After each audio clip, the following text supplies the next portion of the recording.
መጽሐፍ ቅዱስ ያዛችሁ የዮሐንስ ወንጌል ነው ያለነው እስካሁን እሱ ነው የምንማረው ያለው። እግዚአብሔር ደግሞ ዛሬ በዚህ ክፍል ደግሞ እንደገና ይናገረናል። እግዚአብሔር ሁሌ የሚናገር አምላክ ነው፣ ስሙ የተባረከ ይሁን። መጽሐፍ ቅዱስ ያዛችሁ የዮሐንስ ወንጌል ምዕራፍ 3 ቆመን እናነባዋለን። ሁሌ አምላካችንን ቃል አንቆመን አንብበን ከዛ እንቀመጣለን።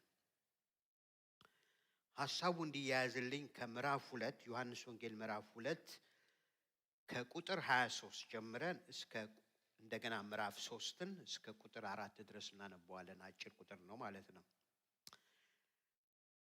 ዮሐንስ ወንጌል ምዕራፍ 2 ቁጥር 23 እንደዚህ ይላል። በፋሲካው በዓል በኢየሩሳሌም ሳለ ያደረገውን ምልክት ባዩ ጊዜ ብዙ ሰዎች በስሙ አመኑ። ነገር ግን ኢየሱስ ሰዎችን ሁሉ ያውቅ ነበር፣ ስለ ሰውም ማንም ሊመሰክርለት አያስፈልገውም ነበር፣ አይተማመናቸውም ነበረ፣ ራሱ በሰው ያለውን ያውቅ ነበር ይላል። ምዕራፍ 3 ከፈሪሳውያን ወገን የአይሁድ አለቃ የሆነ ኒቆዲሞስ የሚባል አንድ ሰው ነበረ። እርሱም በሌሊት ወደ ኢየሱስ መጥቶ መምህር ሆይ የእግዚአብሔር ከእርሱ ጋር ከሆነ በቀር አንተ የምታደርጋቸውን እነዚህን ምልክቶች ሊያደርግ የሚችል የለም። መምህር ሆነ ከእግዚአብሔር ዘንድ እንደመጣህ እናውቃለን አለው። ኢየሱስም መልሶ እውነት እውነት እልሃለሁ ሰው ዳግመኛ ካልተወለደ በቀር የእግዚአብሔርን መንግሥት ሊያይ አይችልም አለው። ሰው ዳግመኛ ካልተወለደ በቀር የእግዚአብሔርን መንግሥት ሊያይ አይችልም አለው ይላል። የዘላለም አባት አምላክ እግዚአብሔር ሆይ በዚህ ሰዓት ዘላለማዊና ቅዱስ የሆነውን ቃልን ከፍተናልና ቅዱሱ መንፈስ በመካከላችን እየተመላለሰ ያስተምረን። ልጆችሽ ከእግዚአብሔር የተማሩ ይሆናሉ፣ የልጆችሽ ሰላም ይበዛል ብለሃል። ካንተ እንማር ጌታ እግዚአብሔር ሆይ ሕይወታችን በቃልህ ባለጠጋ ይሁን። ደግሞም እንድናቅህ በቃልህ እርዳን። በነገር ሁሉ ስምህ የተባረከ ይሁን። በጌታ በኢየሱስ ክርስቶስ ስም አሜን። እንቀመጣለን።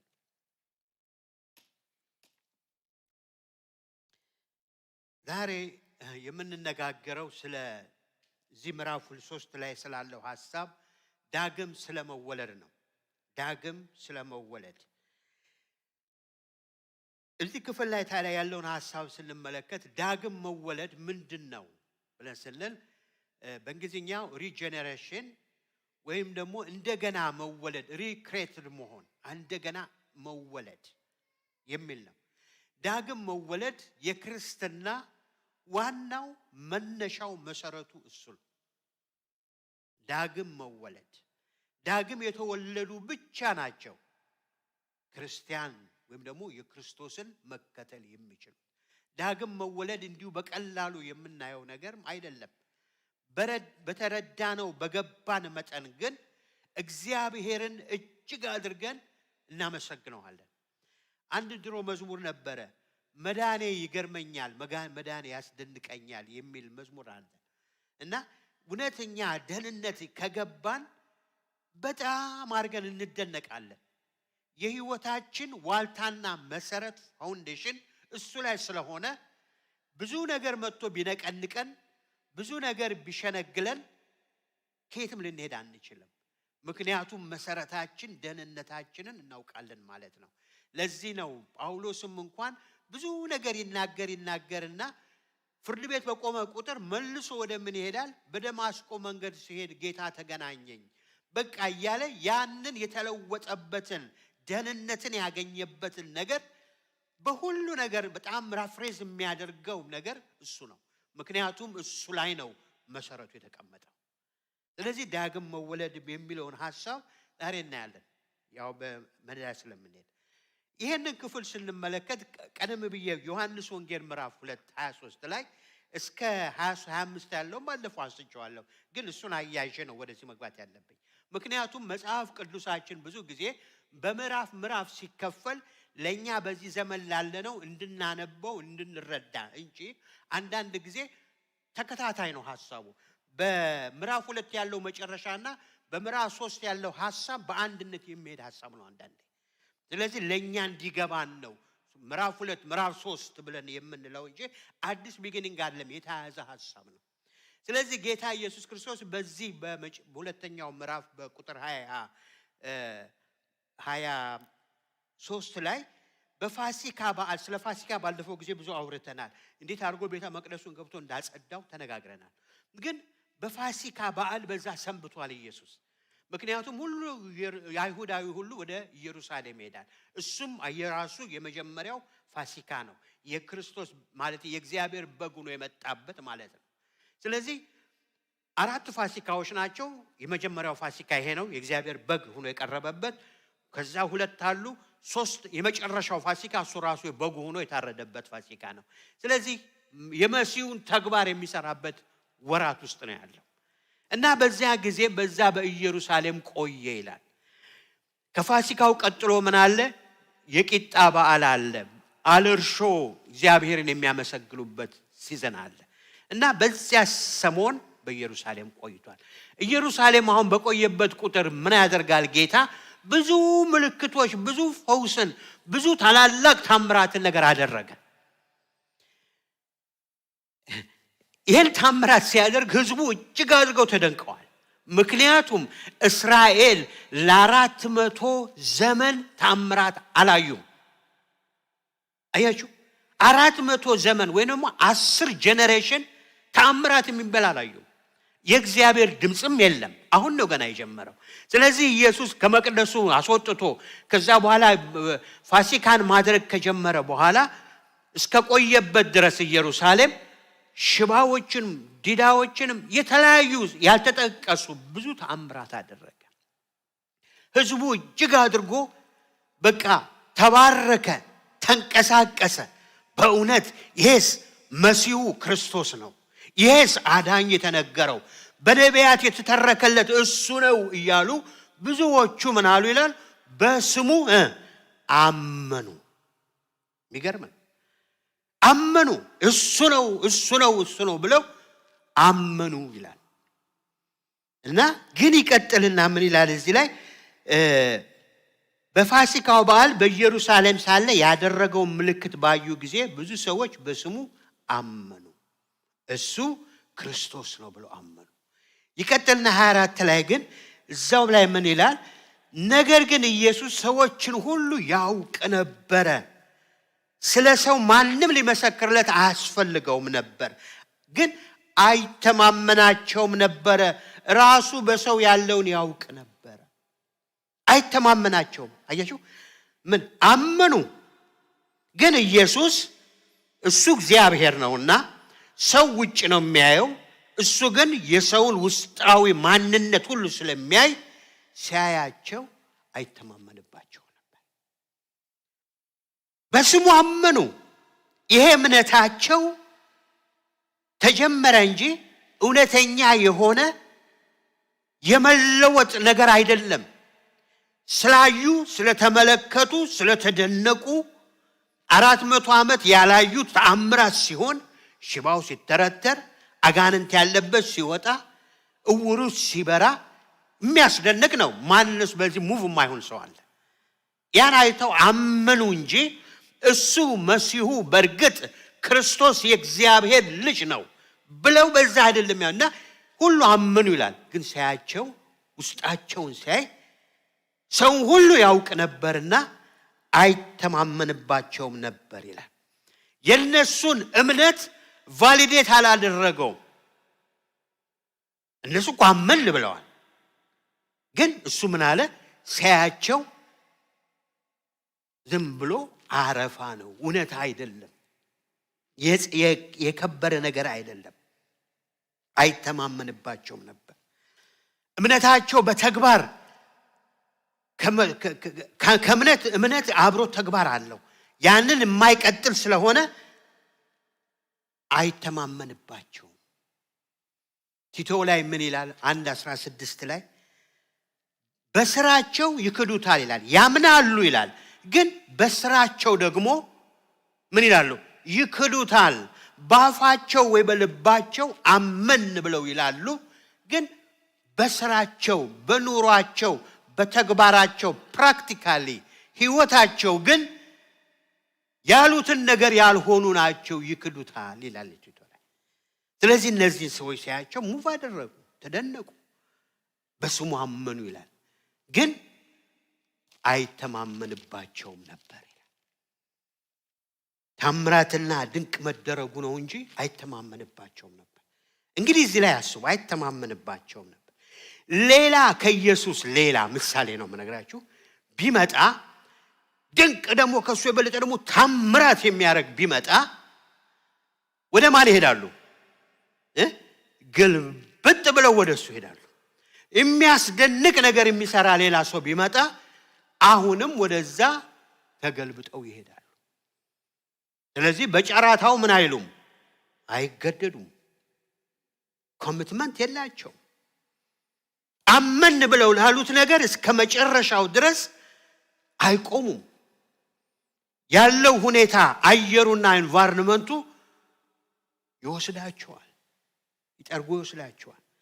ስለዚህ ከመጣው ነገር ጋር አብረው የመገለባበጥ ባህሪ ያላቸው ወገኖቼ፣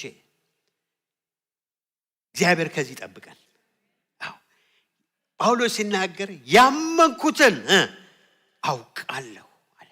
ያመንኩትን አውቃለሁ ይልና ተመልሶ በእሱ ላይ ሚላል እስከ መጨረሻው ቀን ድረስ ሊጠብቀኝ እንደሚችልም አምናለሁ። አውቃለሁ ማለት በቃ ሲሞላ ነው፣ ሳይሞላ አይደለም። የበለጠ ሲመጣ ወደ በለጠ እንደዚህ በቃ እንደ ዥዋዥዌ የሆነ ህይወት ነበር ያያቸው እና አይተማመንባቸውም። ግን በስሙ አመኑ። የሚገርም እኮ ነው። ወንጌል ሄዳችሁ ስትመለከቱ ዮሐንስ ወንጌል ምዕራፍ 6 ላይ ጌታ ኢየሱስ ክርስቶስ በጣም ብዙ ህዝብ አበላቸው። ምዕራፍ 6 እንጀራውን ያበዛበት ቦታ ነው እና ብዙዎች ተከተሉት። የት ነው ያለው ያሉት ነው ፈልገው ታገኙት የሄደበት ቦታ ድረስ እና ምን አላቸው? እንጀራ ስለበላችሁ ነው የፈለጋችሁኝ አላቸው። ከዚያ በኋላ በትምህርቱ እየቀጠለ ሄደና ስጋዬን ካልበላችሁ ደሜንም ካልጠጣችሁ አላቸው ከኔ ጋራ ህብረት አይኖራችሁም። ይሄ ስጋዬ ነው፣ ይሄ ደሜ ነው። ሙሴ ያበላን የምትሉት በምድረ በዳ እኔ ነኝ አላቸው። በምድረ በዳ ይከተላቸው ከነበረው አለት ጠጥተዋል ይላል። የምድረ በዳውን የበሉት እንጀራ እሱ ነው፣ መናው እሱ ነው። እኔ ነኝ አላቸው እና ጌታ ኢየሱስ ክርስቶስ ግን ስጋዬን ደሜን ካልጠጣችሁ ስላቸው ብዙዎቹ ምን አደረጉ ይላል? ወደ ኋላቸው ተመለሱ። ኢቭን ከማመሰላችሁ ከደቀ መዛሙርቱ ከተራው ህዝብ አይደለም ማለት ከምዕመኑ አይደለም፣ ደቀ መዝሙርት የሱ የሆኑት ተመለሱ ይላል። ግን አምነዋል እኮ። ዛሬ ጌታ ሲመለከት ቤተክርስቲያንን በአጠቃላይ ሁላችንን ሳያው ከኔ ጀምሮ በማመናችን ታመንብናል። ቁም ነገሩ እሱ ነው። የቁጥርም ነገር አይደለም። ዳግም መወለድ ብዙ ጊዜ መካኒካል ነው በቤተ ክርስቲያን በቃ ያባባል ጉዳይ ነው። ዲፕ የሆነ ግን ኮንቨርዥን መልቀየር ነገር አይደለም። ስለዚህ ኢየሱስ አያቸውና አይተማመንባቸውም ነበር ብሎ ይላል። ስለዚህ እንዳልኳችሁ ጥያቄው ኢየሱስ እናምነዋለን፣ እሱ ደግሞ ይተማመንብናል ወይ? እኛ እናምነዋለን አለ፣ እሱ ደግሞ ይታመንብናል ወይ? አያችሁ፣ ክርስትና ጌታን ማወቅ ሚሽዋል ነው። እኛም እናውቀዋለን፣ እሱም ደግሞ ይላል የእሱ የሆኑትን ያውቃቸዋል ይላል። አይደለም እንዴ? ልክ እንደዚያ ነው፣ ሚሽዋል ነው። ምክንያቱም በአንደኛ ጢሞቴዎስ ላይ ምን ይላል? ታማኝ አድርጎ ስለቆጠረኝ እኔ ታምኜብሃለሁ አልኩት። ምክንያቱም አይተማመናቸውም ስላለ ነው ይሄን ስትሬስ ማረከው። ግን እውነተኛ እምነት ሲሆን ግን እሱ በእኛ ላይ ምን አለው? ይታመንብናል፣ እኛም ደግሞ እናምነዋለን። መተማመን አለ። ያችሁ አንደኛ ቆሮንቶስ ምዕራፍ 4 ላይ በመጋቢዎች ዘንድ ታማኝ ሆኖ መገኘት ይገባል ይላል። መጋቢዎች ብሎ ሲል ምናልባት አገልጋዮችን ለማለት ነው። ግን መጋቢ ሁላችንም በትልቁም ምስኪን በትንሹም መጋቢዎች ነን። ለቤታችን መጋቢዎች ነን። እግዚአብሔር በእኛ እጅ ስቶርድሺፕ አድርጎ የሰጠን ነገር አለ። ለዛ መጋቢዎች ነን። ታማኝ አድርጎ ነው የሰጠን። ልጆች ሲሰጠን ታማኝ አድርጎ ነው። ንብረት ሲሰጠን ታማኝ አድርጎ ነው። ህይወት ሲሰጠን ታማኝ አድርጎ ነው። ታማኝ አድርጎ ነው የሰጠን። ስለዚህ ለዛ ታማኝ ለሰጠን ታማኞች ነን ወይ? እሱ ግን አምኖ ነው የሰጠን። እሺ፣ ስለዚህ ታማኝ አድርጎ ስለቆጠረኝ። እነዚህ ሰዎች ግን ሲያያቸው አይተማመንባቸውም ነበር ይላል። ኦኬ። ሁለተኛው እኔ ክርስቶስን አውቀዋለሁ እንደምል ክርስቶስ እኔን ያውቃል ወይ? እኔ አውቀዋለሁ እንደምል እሱ እኔን ያውቃል ወይ? ይሄ በጣም የምንጠይቀው ጉዳይ ነው። አሁን አንድ ነገር ልጠይቃችሁ። አሁን ፕሬዚዳንት የአሜሪካን ማን ነው? ኦኬ፣ ፕሬዚዳንት ባይደን ነው። ባይደንን ማያውቅ ሰው አለ? ማለቴ ፐርሰናል ሳይሆን እንደዚሁ ማያውቅ ሰው አለ እዚህ ቤት? አታውቁም አይደለም? አለዚያ መውጣታችሁ ነው ከሀገር። እናውቃለን አይደለም እንዴ? ግን ባይደን ያቀላል? እንደ መኖራችን ያቀል? በፍጹም እንዳልደን አያውቅም። እኛ ግን እናውቀዋለን። አትሊስት መልኩ ምን እንደሚመስል፣ እድሜው እንዴት እንደሆነ፣ አስተዳደሩን፣ ባይደን ማን እንደሆነ ከብዙ ሰው ለይተን እናውቀዋለን። እሱ ግን እኛን አያውቀንም። መኖራችንንም አያውቅ፣ መፈጠራችንም እዚህ እንዳለን ግን እዚህ እየኖርን። እግዚአብሔር ግን ክርስቶስ ግን እናውቀዋለን፣ እሱም መልሶ ያውቀናል። ይሄ ነው ሪሌሽንሺፑ፣ ይሄ ነው ግንኙነቱ። እማቀንን ጌታ አይደለም የምንከተለው። መቀመጥ መነሳታችንን የሚያውቅ ውስጣችን ያለውን ነገር የሚያነብ የሚረዳ በጅምላ ሳይሆን በእያንዳንዳችንን ያውቃናል። እንዲህ ነው። ስለዚህ እኛ እንዳወቅነው እሱ ያውቀናል ወይ ነው ጥያቄ። አያችሁ፣ ይሄ ነው። ሶስተኛው እኔ ክርስቶስን እወደዋለሁ እንደምል እሱ እንደሚወደኝ ጥያቄ አይደለም። ምክንያቱም መስክሯል። ለወዳጆቹ ነፍሱን ከመስጠት ከዚህ ያለፈ ፍቅር የለም ይላል። እኔ እንደምወደው እሱ ያውቃል ወይ? እንደሚወደኝ አለ። እኔ እንደምወደው እሱ ያውቃል ወይ? ማወቅ አለበት። እውነተኛ ከሆነ ማወቅ አለበት። ምክንያቱም ቃሉ የሚመሰክረው እንደዛ ነው። ቃሉ ምን ይላል መሰላችሁ? አንደኛ ቆሮንቶስ ምዕራፍ 3 ቁጥር 8 ላይ ማንም ግን እግዚአብሔርን ቢወድ እርሱ በእርሱ ዘንድ የታወቀ ነው። ማንም ሰው እግዚአብሔርን ቢወደው እርሱ በእግዚአብሔር ዘንድ የታወቀ ነው። ስለዚህ ያቀላል፣ ተማመንብናል፣ በፍቅራችን ይረዳናል። እነዚህ ሰዎች ሳያቸው ግን አይደሉም እንደዛ እና አይተማመንባቸውም ይላል። ሌላው የመጨረሻው ሮሜ 8:28 ላይ 16 ላይ ምን ይላል? የእግዚአብሔር ልጆች መሆናችን ያ መንፈስ ራሱ ከመንፈሳችን ጋር ይመሰክራል። በውስጣችን የእግዚአብሔር መንፈስ ይመሰክረናል የእሱ ልጆች እንደሆነ። እውነተኛ ደህንነት ያለን ሰዎች ከሆን ይመሰክርልናል። እንግዲህ በዚህ ሁኔታ እያለ ነው ምዕራፍ 3 ውስጥ የምንገባው። አይተማመንባቸውም ይላል። ኒቆዲሞስ ፕሮባብሊ ከነበሩት ትምህርቱን ከሚሰማ ሰው ወይም ተአምራቱን ካየ ሰው አንዱ ነው እና ተደንቋል በኢየሱስ። እና ይሄ ፈሪሳዊ ሰው ወደ ኢየሱስ መጣ። ከዚህ በቀጠል እና ወደ ኢየሱስ በሚመጣበት ጊዜ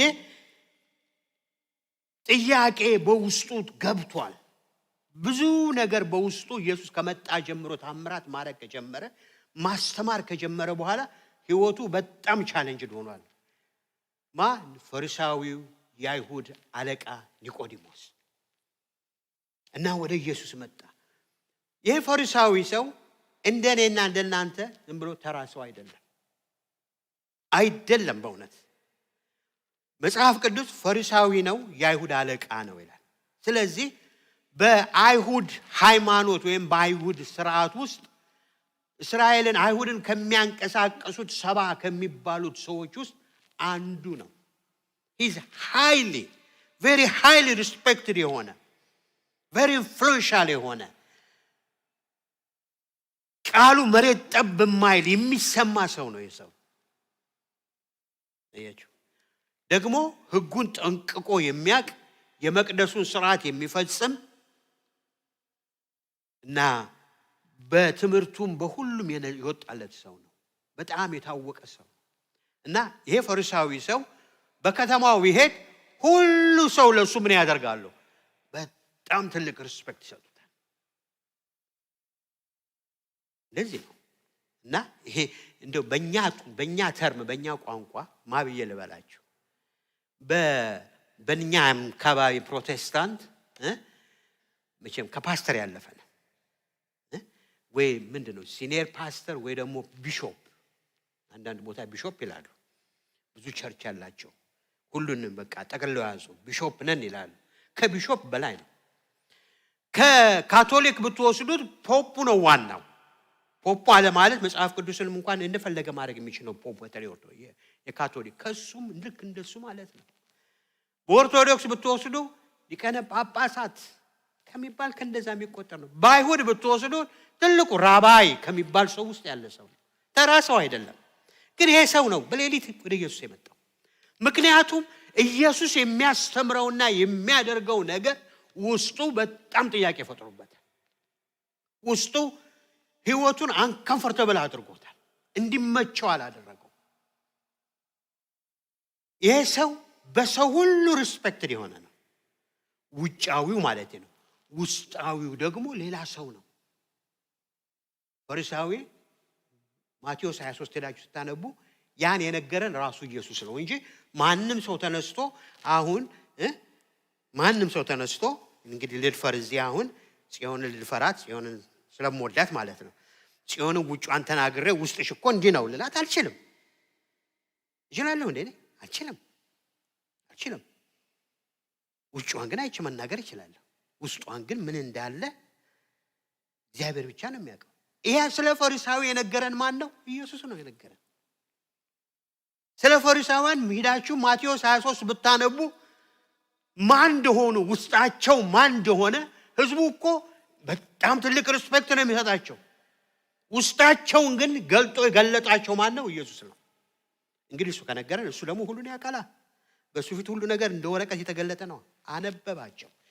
ያነባቸው ውስጣቸው ውጫቸው ሌላ ውስጣቸው ሌላ። በሙሴ ወንበር ላይ ተቀምጠው እንዲህ አድርጉ የሚሉ እነሱ ግን የማያደርጉት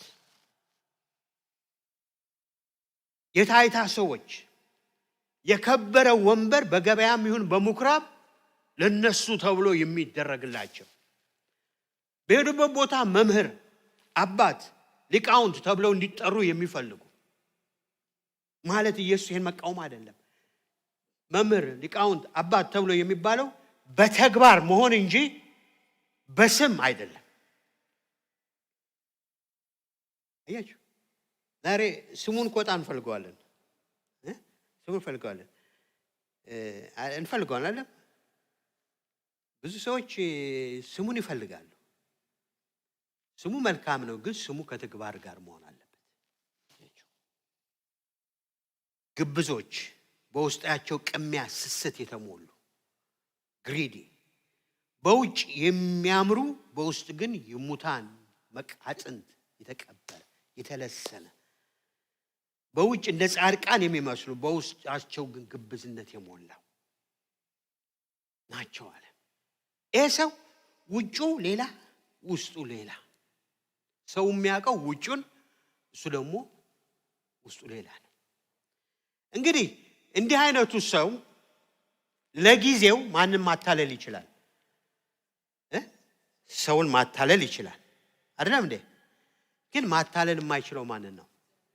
እግዚአብሔርን ማታለል አይችልም። እግዚአብሔርን ብቻ አይደለም፣ ህሊናውን፣ ውስጡን፣ ራሱን ማታለል አይችልም። ሰው ሊያታለል ይችላል ለተወሰነ ጊዜ። ህሊና መስታወት ነውና ውስጡ ምን ይለዋል? አንተ አስመሳይ፣ አንተ እንዲባይ።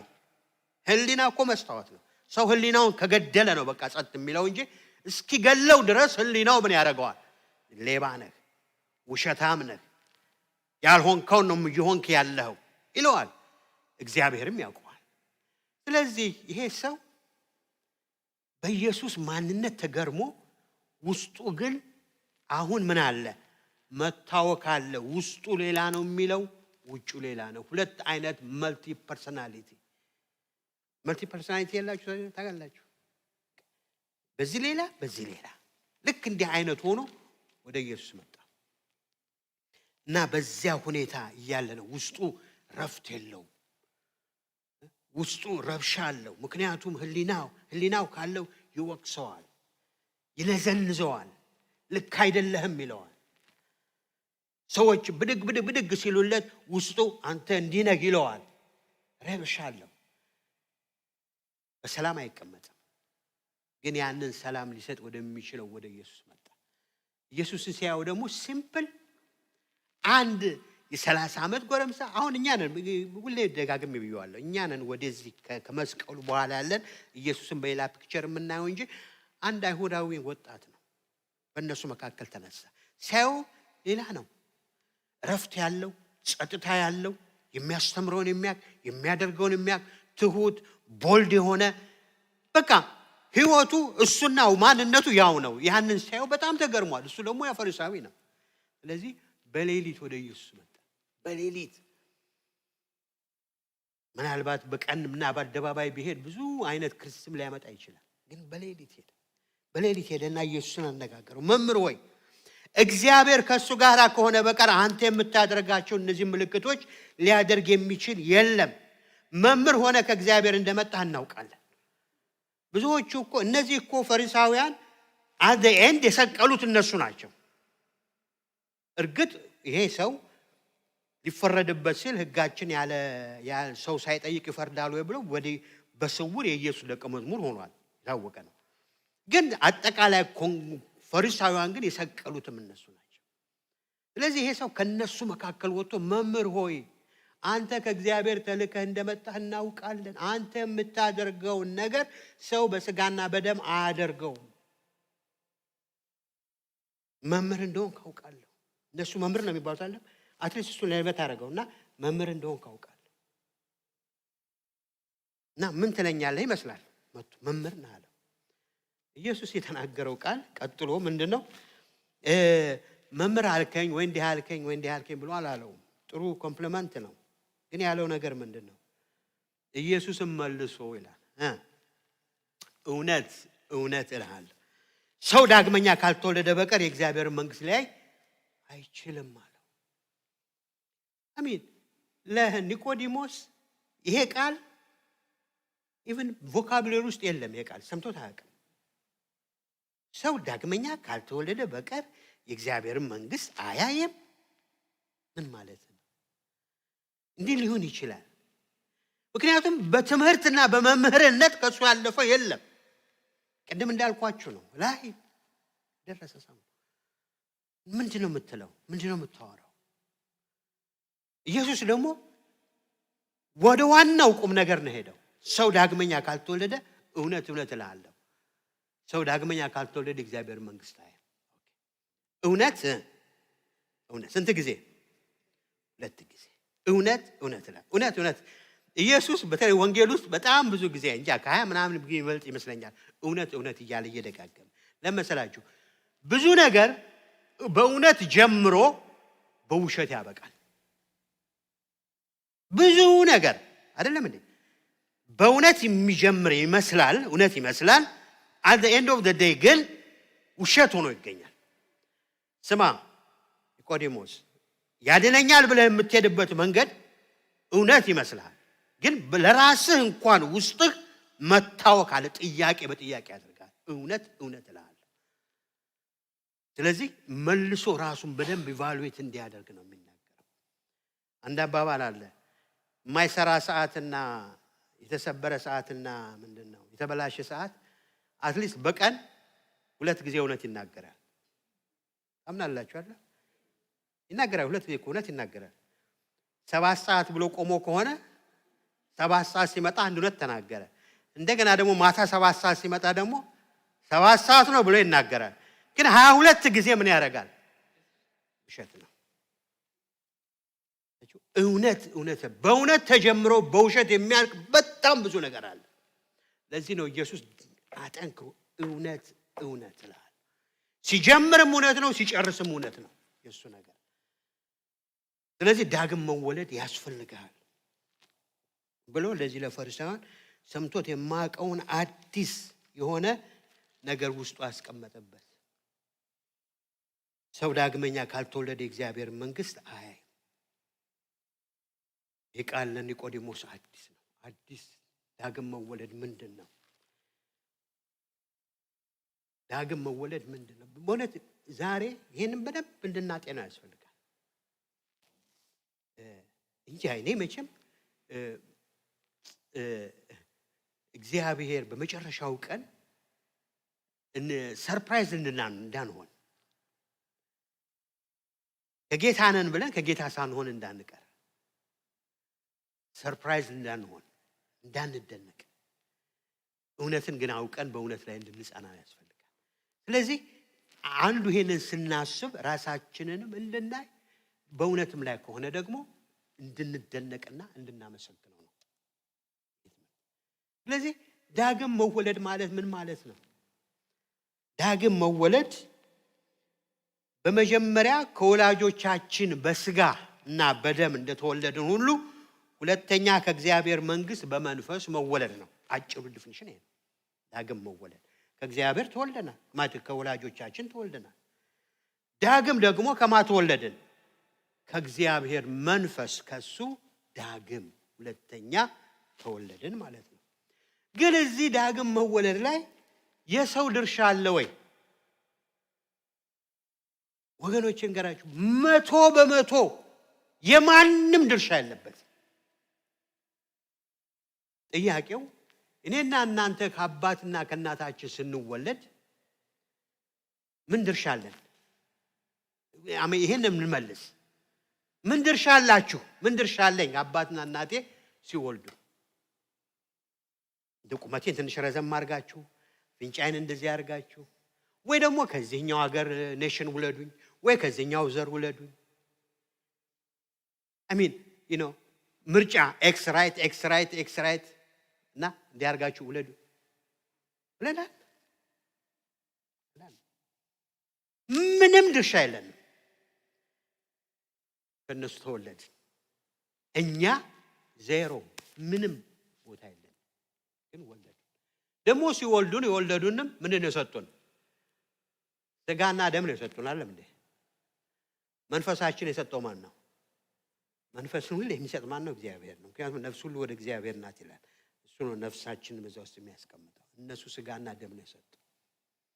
እኛ ያደረግነው ነገር ፈጽሞ አንዳች ነገር የለም። ብዙ ጊዜ ዳግም በመወለድ ላይ ሳናስበው የኛም ኮንትሪቢዩሽን እንዳለ፣ የኛም እጅ እንዳለበት አንዳንዴ በስውር የምናስበት ጊዜ አለ። ቶታሊ ዓለም ሳይፈጠር በክርስቶስ ኢየሱስ ምን አለ ነው የሚለው? መረጣችሁ። እግዚአብሔር እኮ ሲወልደንም አስቦ ነው። ዓለም ሳይፈጠር ይህ ዓለም ኤግዚስት ሳያደርግ በእውነት ነው ቃሉ ይመሰክራልና እያንዳንዳችን በእውነት ከሱ የተወለድን በየትኛው ዘመን እንደምንወለድ በስጋ በመንፈስ እንደምንወለድ ዓለም ሳይፈጠር በሱ ውስጥ አለ። አይገርምም? ይሄ እኮ ሊያስደንቀን ይገባል። ይሄ እኮ ግሩም ነህ፣ ድንቅ ነህ፣ እንዴት እጹብ ድንቅ ነህ የሚያሰኝ እኮ ነው። ዮሐንስ ራእይ ምዕራፍ 13 ላይ በሕይወት መጽሐፍ ስማቸው ዓለም ሳይፈጠር በሕይወት መጽሐፍ ስማቸው የተጻፉ እነሱ ለአውሬው አልሰገዱም። ዓለም ሳይፈጠር ስሙ የተጻፈው ሰው እሱ ለአውሬው አልሰገደም። በሱ አይምሮ ነበር። በስጋ በመንፈስ በስጋ ወላጆቻችን እንደወለዱን ሁሉ እግዚአብሔርም ከሱ ከራሱ በራሱ ጊዜ በራሱ መንገድ እግዚአብሔር እንድንወለድ አደረገ። 100% የማን አስተዋጽኦ ነው? የማን ስራ ነው? የሱ ስራ ነው። እኛ በዚያ ውስጥ ምንም ነገር የለም። ደህንነት ይሄ ነው። ዮሐንስ 12 ላይ ዮሐንስ 1:12 ላይ እነርሱ በእግዚአብሔር ተወለዱ እንጂ ከደም ወይም ከስጋ ፈቃድ ወይንም ከወንድ ፈቃድ አልተወለዱም። ስለ ደህንነት ነው የሚያወራው። እነሱ ከማ ተወለዱ? ከእግዚአብሔር ማለት እነርሱ ከእግዚአብሔር ተወለዱ እንጂ ከደም ወይም ከስጋ ፈቃድ በሰው ፈቃድ በሰው ውሽ በሰው እንዲያረጋለሁ ብለው አይደለም፣ ወይንም ከወንድ ፈቃድ አልተወለዱ። ስለዚህ ዳግም ልደት ከእግዚአብሔር ዘንድ የሚሰጥ ምንድነው? ስጦታ ነው። ደህንነት የማን ነው ይላል መጽሐፍ ቅዱስ? የእግዚአብሔር ነው። ደህንነት ከእግዚአብሔር ነው ይላል።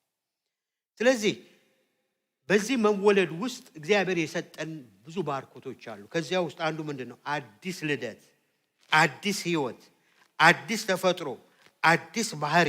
እነዚህን ሁሉ ዳግም ስንወለድ አብሮ ሰጠን። ያዕቆብ ምን ይላል? እግዚአብሔር በቃሉ አስቦ ምን አለን ይላል? በቃሉ አስቦ ምን ወለደን።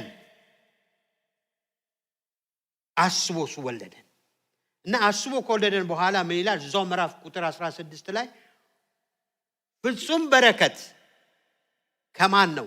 ከላይ ከእግዚአብሔር ዘንድ ነው ይላል። እና የበኩሩ መጀመሪያ እንድንሆን the first fruits በኩር መጀመሪያ እንሆን ዘንድ አዳነን በቃሉ ካዳነ በኋላ ምን አደረገ ይላል?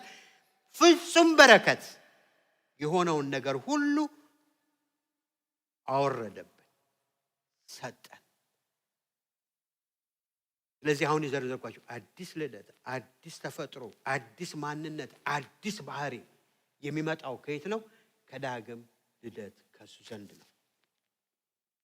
ስለዚህ ለኒቆዲሞስ የሚለው ምንድነው? ኒቆዲሞስ አለው ዳግም ተወለድ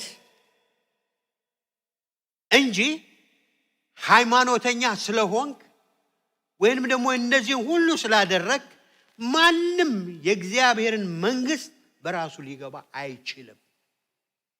ስለዚህ ኒቆዲሞስ አለኝ ብለህ የምትቆጥረውን ነገር ሁሉ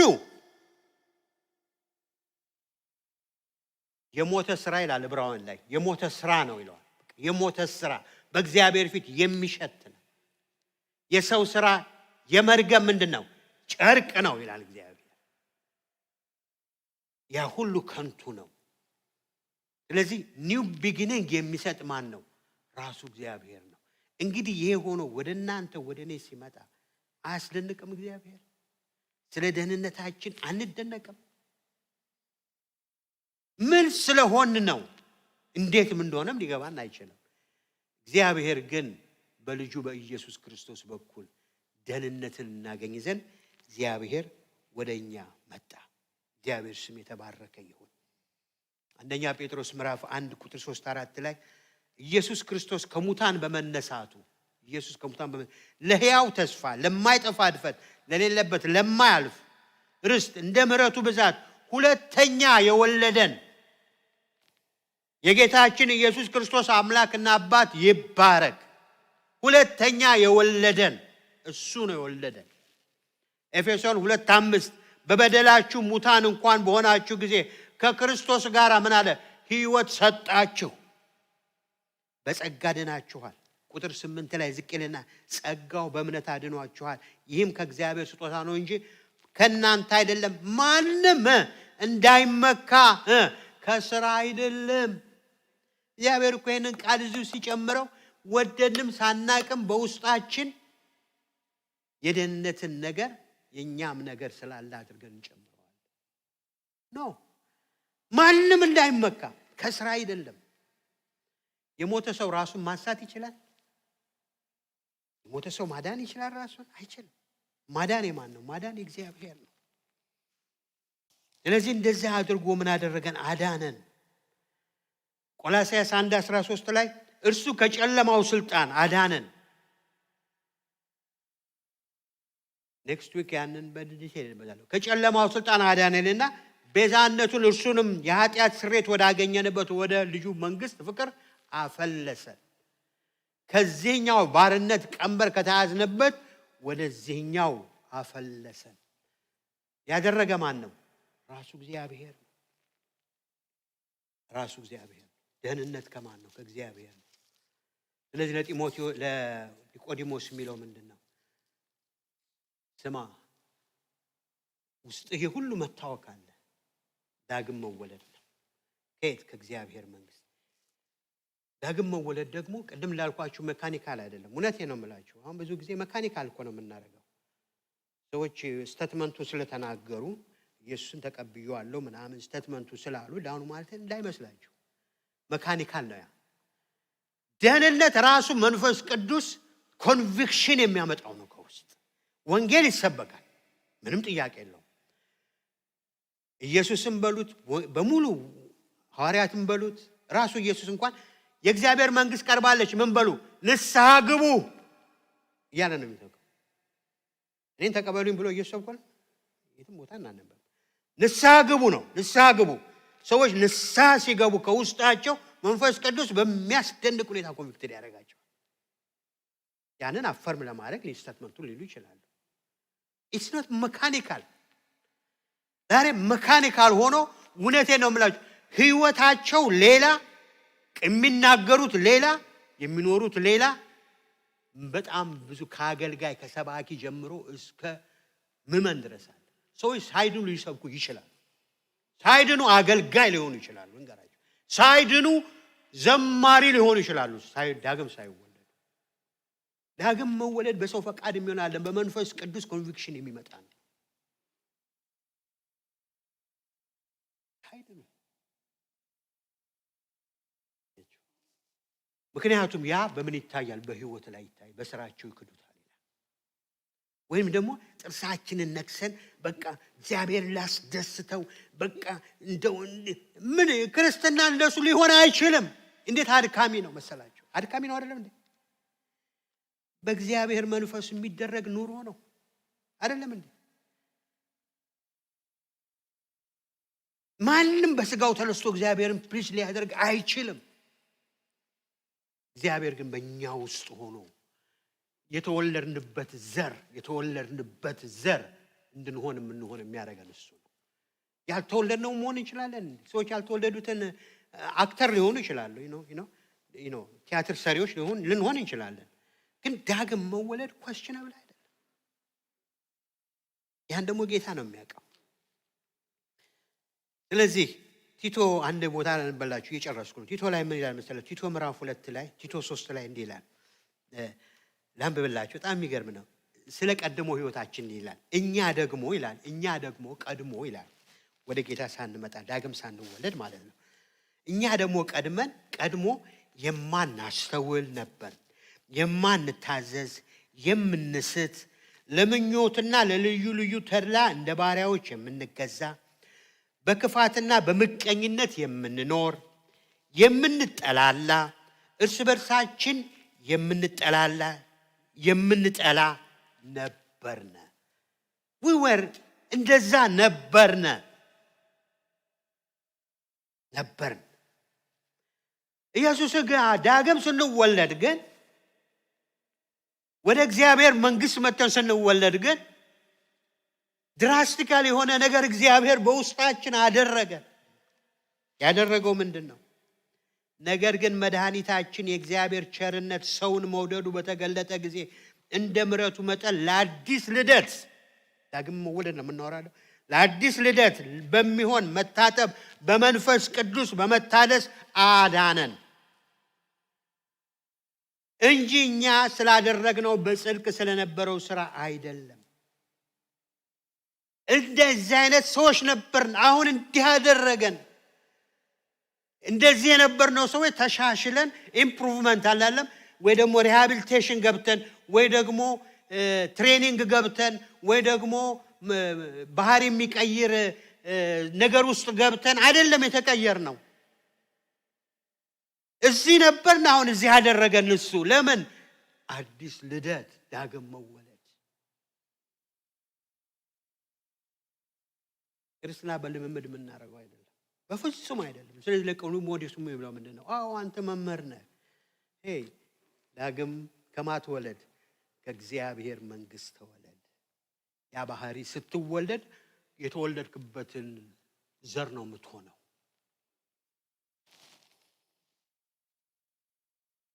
ማናስተውል፣ ማንታዘዝ፣ የምንስት፣ ለምኞቱ የምንገዛ፣ በክፋት በምቀኝነት የምንኖር፣ የምንጠላ፣ የምንጠላላ ነበር። እስቲ እነዚህ ባህሪዎች በህይወታችን ላይ አይመጡም አላለም። መጥቶ ያንኳኳሉ። እዚህ ቤት አለ ብለው ይመጣሉ። ግን ሲመጡ ውስጣችን ሪጀክት የሚያደርገው ከሆነ እኮ ለምን መሰላችሁ ሪጀክት የሚያደርገው? ይሄ እኔ ባህሪ አይደለም፣ አልቀበለው፣ ያቀተኛል። ሰዎች እኮ ይላሉ ክርስቲያን ከሆኑ በኋላ እኔ እንዲህ ነኝ፣ እኔ ቁጣ ይሄ ተፈጥሮዬ ነው ልለውጠው አልችልም። ነው እንዲህ የሚባል ፉልሽ ስቴትመንት የለም። ወይ አልዳንክም ነው፣ በፍጹም አልዳንክም ማለት ነው። ባህሪ ነው የሚባል ነገር የለም።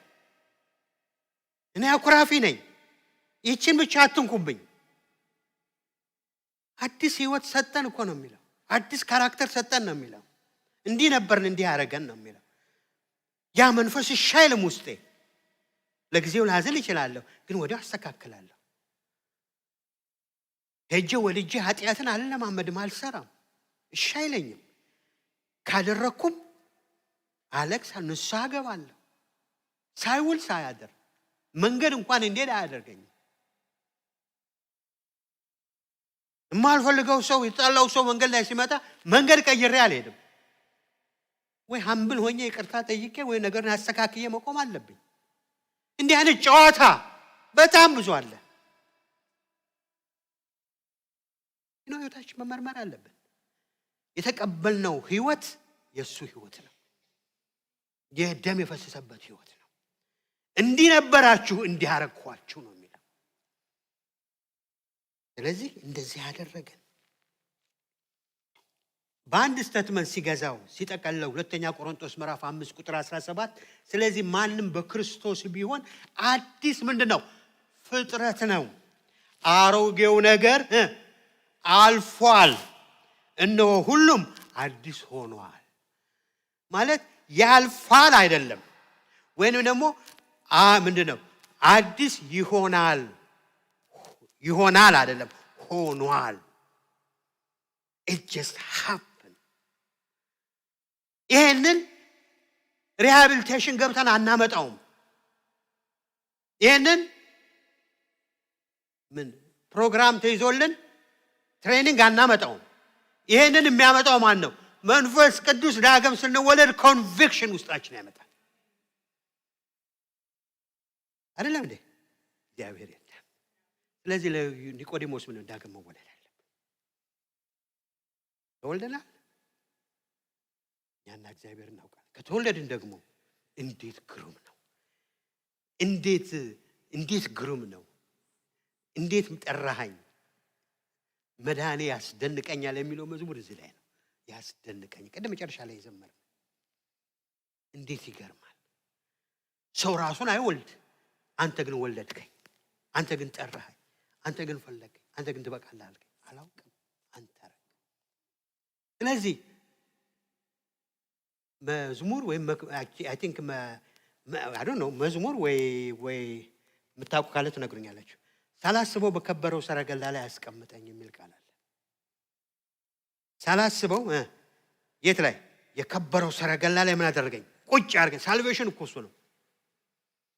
ታች ነበርኩኝ፣ ወስዶ ሰረገላው ላይ ቁጭ አደረገኝ። ሳላስበው ነው ግን፣ ምክንያቱም የኔ ፓርት የለውማ። ጥያቄው ግን አሁን ልተውላችሁ የምፈልገው ነገር ሳላስበው ከበረ ሰረገላ ላይ እንዳስቀመጠኝ ከተረዳሁኝ እዛ ሰረገላው ላይ እንደተቀመጥኩኝ ለዘላለም እንድኖር እግዚአብሔር ይፈልጋል። ብዙዎቻችን ሳናስበው ስለወጣን ሳናስበው ተሸራተን እንኖራለን። ሳላስበው አስቀመጠኝ። ስለዚህ እዛው ላይ እንድንኖር፣ እዛ ላይ እንግዲህ ለመኖር የኔ ድርሻ አለ፣ የእግዚአብሔር ድርሻ አለ። ዳግም ልደት ላይ ግን ቶታሊ ማድርሻ ነው እግዚአብሔር ነው። እኔ ሪስፖንድ አደረግኩኝ ምናምን የሚለው እሱ ሌላ መንገድ አለው።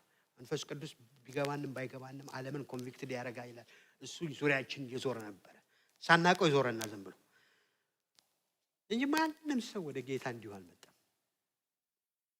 ስለዚህ ሳላስበው ከበረው ሰረገላ ላይ አስቀምጦኛልና እዛ አስቀመጠኝ ቦታ ላይ እንድቆይ እግዚአብሔር ይፈልጋል። ያ የኔ ድርሻ አለው፣ ያ የማድርሻ አለው። የእግዚአብሔርን ፓርት አለው፣ የኔም ፓርት አለው። ሳልቬሽን ግን የሱ ነው። ስለዚህ ኒቆዲሞስ ሁሉን ነገር ተውና መምህር ምናምን የምትባለውን ተውና በእውነት ዳግም ተወለድ። ኢማጂን ለኒቆዲሞስ ይህንን መቀበል ምን አይነት ሀምብልነት ነው።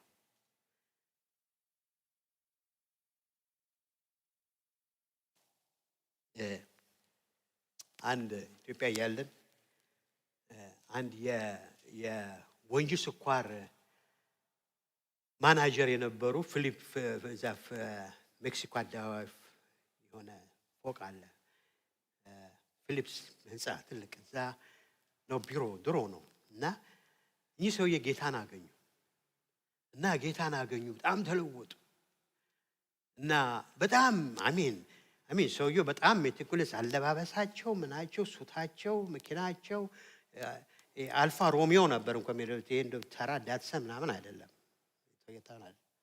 አልፋ ሮሚዮ በጣም ኤክሰፕሽናል መኪና ነው።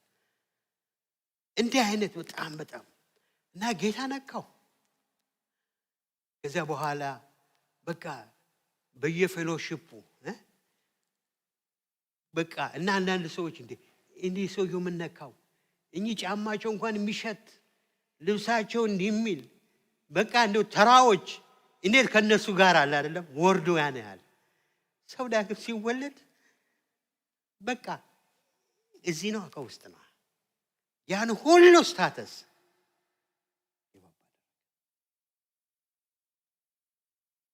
ዳግም መወለድ በፕሮግራም የምናመጣው አይደለም፣ እግዚአብሔር የሚሰጠን።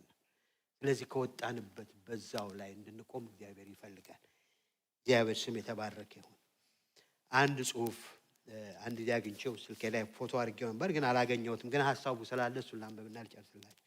በእንግሊዝኛ ነው። Salvation is free gift. Salvation is a free gift of God, but it costs you all to keep it. ደህንነት ከእግዚአብሔር በነፃ የተሻረን ህይወት ነው። ግን ያንን ህይወት አጽንቶ ለማያዝ ግን ሁለንተናችንን ያስከፍላል። ነፃ ነው የተሰጠንን፣ ግን ንቅ አድርገን ለማያዝ ግን it costs us everything. ስለዚህ እግዚአብሔር የለም ለኒቆዲሞስ ዳግም ልትወለድ ያስፈልጋል። ወገኖቼ ወደ ኋላ መለስ ብለን 20 ዓመት 10 ዓመት 5 ዓመት ምናምን የዳንበትን ዘመን ወደ ኋላ እናስ መንፈስ ቅዱስ ኮንቪክትድ የሚለን ምንድን ነው? እውነት ከሆነ እግዚአብሔርን ባርከው እናመስግነው፣ ካልሆነ ደግሞ ቃል በሰማን መጠን መንፈስ ቅዱስ ኮንቪክትድ ያደርገናልና እኛና እግዚአብሔር እናውራ። ሰዎች የቤተ ክርስቲያን መንበር ሊሆኑ ይችላሉ፣ አገልጋይም ሊሆኑ ይችላሉ። ግን በዚያ ቀን በመምጣቱ ይላል እንዳናፍር፣ በመምጣቱ እንዳናፍር፣ በመምጣቱ ይልቅ ደስ እንዲለን እያቻኮልን የምንጠብቀውን እንድንገኝ ጌታ ይርዳን። በዛ ህይወት እንድንመላለስ ጸጋውን እግዚአብሔር ያብዛልን። እግዚአብሔር